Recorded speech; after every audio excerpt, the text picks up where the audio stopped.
Hello and welcome to Palace Weekly. I'm your host, Mark Francis. This is a roundup of all the week's news in royal events that you may have missed if you didn't catch the daily version of Palace Intrigue. And let's start with the biggest news of the week and the new podcast from Meghan. The Guardian gave her new podcast 2.5 stars, saying, "The Duchess of Sussex fawns over entrepreneur guests and delivers overwrought messages to listeners, while claiming her lifestyle brand is an extension of my essence. It's a bit much." Rachel Aresti writes, "Remember the girl boss? She burst into the zeitgeist in the 2010s, riding the era's nebulous wave of female empowerment and proving that women could become incredibly rich by helming capitalist empires, just like men. Branding-wise, she had some issues, beginning with that infantile moniker and peaking with a series of toxic workplace scandals. This, combined with the fact that celebrating corporate greed took on an even more nauseating hue post-pandemic, means we haven't heard from her for quite a while. Yet this new podcast from Meghan, Duchess of Sussex, is alive with the spirit of the girl boss." The Spectator was less kind under the headline, "Meghan Markle's new podcast is just toe-curling and unsubtle dross." Alexander Larman writes, "Somehow incredibly, Meghan manages to make it all about herself all over again. Under any normal circumstances, one would feel deeply sorry for her revelation that she had suffered from the painful and frightening condition postpartum preeclampsia, but here it is simply served up as yet another tidbit, another revelation that will strengthen her vulnerable yet indomitable qualities and allow her most ardent admirers to flock behind her in the process." In an interview with Fortune, Meghan discussed how the Trump administration's proposed tariffs are unlikely to affect her fledgling business, at least for now. The fruit spread entrepreneur said, "At the moment, all of our products are currently made in the US, so we don't anticipate tariffs affecting us directly. But as we look at the larger context of how this is going to affect the consumer day to day, I'm very grateful that in part of the conception of this brand, I wanted to create products that look more prestige, but are more accessible and affordable. I think during any time of recession, people still want to find creature comforts, items that can bring them joy. You'll see the bulk of our SKUs are under $20. From our standpoint, certainly for me, even in the expansion of the brand, things should still feel accessible." Meghan is set to face a renewed legal challenge from her half-sister Samantha Markle, who will attempt to revive her previously dismissed libel lawsuit during a court hearing scheduled for the week beginning August 11th.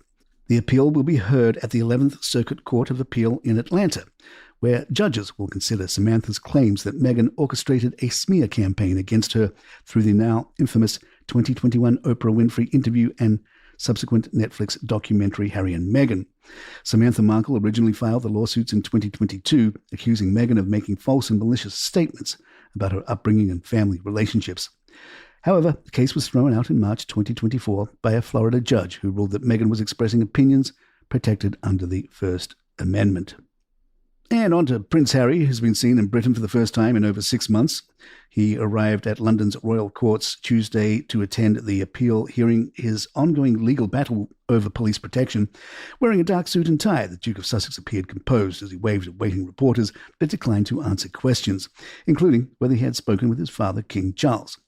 The 2-day appeal hearing comes after Harry challenged the 2020 decision by the Executive Committee for the Protection of Royalty and Public Figures, RAVEC, which downgraded his publicly funded security upon stepping back from full-time royal duties and relocating to California with his wife. Harry was noticeably absent from the wedding of one of his oldest and dearest friends, Lord Charles Vivian, over the weekend, despite being back in the UK. Lord Vivian wed Sawida Kamara at Chelsea Old Town Hall in London in what was described as a private but joyful affair. Among the guests was a notable absence. When asked by the Daily Mail whether Harry had been invited, the groom confirmed, "I don't know, he has a lot on."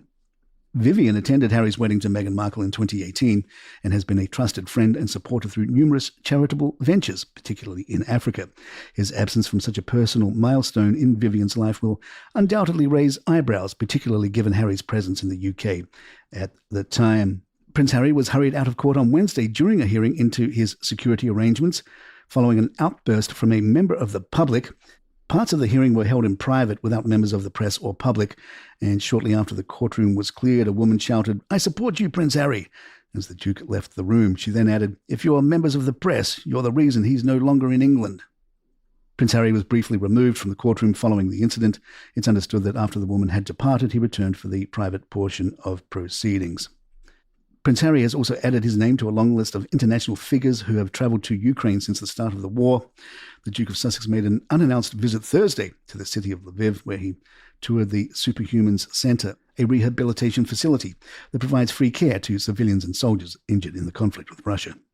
The visit, confirmed only after his departure for security reasons, saw the prince speaking with patients, including a wounded child and men who had lost limbs, as well as meeting Ukraine's Minister of Veteran Affairs, Natalia Kamelikova. The clinic specializes in reconstructive surgery, prosthetics, psychological support, and Harry was joined by a delegation from the Invictus Games Foundation, fitting given his long-standing dedication to the well-being of war veterans. The timing of the visit, however, has prompted murmurs in some royal circles. It came during a 4-day visit to Italy by King Charles and Queen Camilla, an engagement that included a surprise audience with Pope Francis, who was recovering from a severe illness. Royal protocol traditionally discourages competing engagements that might eclipse the monarch's presence abroad. Buckingham Palace declined to comment on the overlap. More Palace Weekly in just a moment. The princess emerged this spring with a fresh, sun-kissed update to her signature look, and it took many observers a moment to realize why she appeared just that little bit brighter. After years of favoring rich, chocolate brown waves, Catherine has subtly shifted her hair to include soft blonde highlights, catching the light in a way that's both understated and undeniably glamorous. The change, while far from dramatic, has added a new warmth and radiance to her overall appearance. The transformation appears to have begun during the family's mid-February holiday to Mustique. By March, the effect was fully noticeable at the Commonwealth Day service in Westminster Abbey, then again at the St. Patrick's Day parade. The lighter tones framed her face and caught the camera's attention. A visit to Cardiff, where the Prince of Wales confirmed it, Kate's hair had a glow to match the season. And King Charles has become the first British monarch to address both houses of the Italian Parliament, delivering a speech in Rome on the 3rd day of his state visit. In a wide-ranging address, the king warned that democracies such as the United Kingdom and Italy must stand together in troubled international times, and spoke of the shared values that underpin their partnership.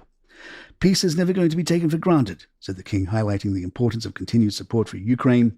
He noted that we are both European countries and praised the unity shown as the UK and Italy stood by Ukraine in her hour of need. He also observed that young people today are witnessing the realities of war in real time through their smartphones and tablets.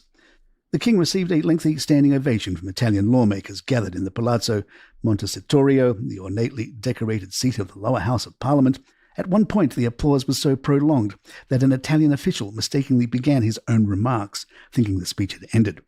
Back in London, the anniversary was marked with a musical tribute at Buckingham Palace, where the guards performed a brass rendition of Madness's It Must Be Love. A newly released photograph shows King Charles and Queen Camilla in a private audience with Pope Francis held at the Casa Santa Marta. The image captures the monarch standing with a red diplomatic box in hand while the Queen bends in greeting before the Holy Father, all three dressed in accordance with Vatican protocol: black attire for the royal couple, white for the pontiff. The meeting came on a significant personal occasion for their Majesties, their 20th wedding anniversary, which Pope Francis acknowledged with a congratulatory message during the encounter. The trio also exchanged gifts, though the details of those have not been disclosed. It is understood that Pope Francis himself extended the invitation to their Majesties after their previously discussed state visit to the Vatican was postponed due to his illness. Talks are continuing regarding a possible future official visit. And there you have it. If you'd like to email us, our address is thepalaceintrigue@gmail.com. Please follow us on Spotify, Apple, or the app of your choice, and leave us a nice review if you're enjoying the show.